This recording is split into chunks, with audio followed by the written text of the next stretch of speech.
qaysı? Yer yüzünde bağlanmay tanınması. Predmetler tarafından tapşırılgan matematika ilimlerinin barışası. Matematikasız turmuş bolboy, geometriyasız kuruluş bolboy. Matematika birazdan beri. Жашоодо так болушту, турмушта сак болушту, достукта бек болушту. Matematika eskертет.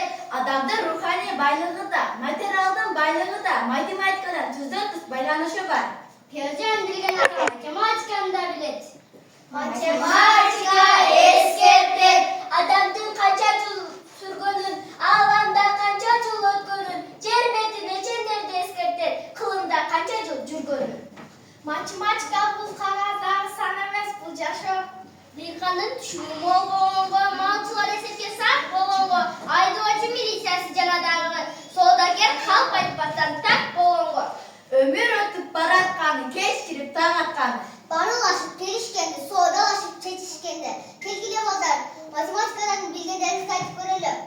Meselede bağ boyunduğu sanı metre karalık boyunduğun arkın tapşırılgan. Ular keyin yeri taralgan çoğunluklar. Boyunduğun arkın anın basımı sanının köpürtüncüsüne beraber.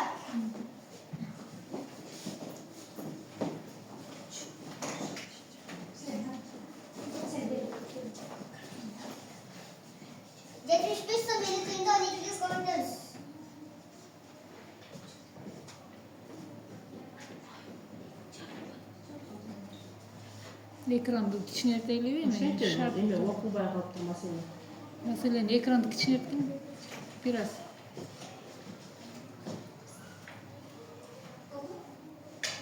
Вообще болмой.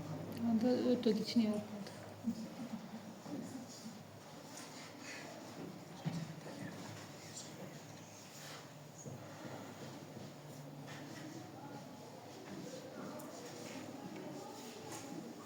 Anı ekon sanı kuvvetli de anı madal algan yaşlı.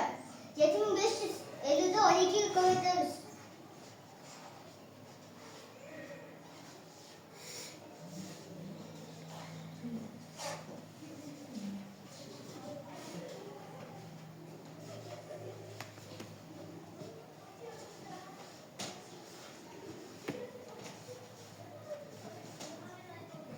Yedi doğru satsam oldu.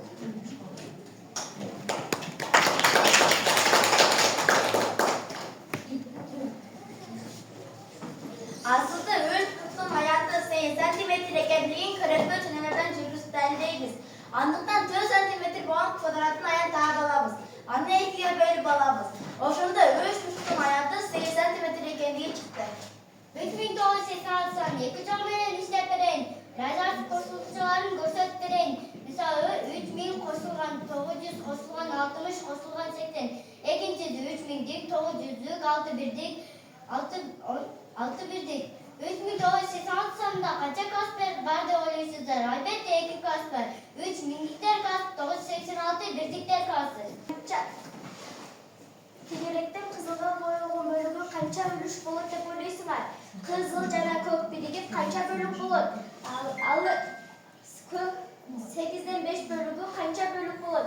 Misалы 8'den 1 bölügü kızılga boyalgın, ал эми көк жана кызыл birigip 8'den 2 үлүштү түзөт.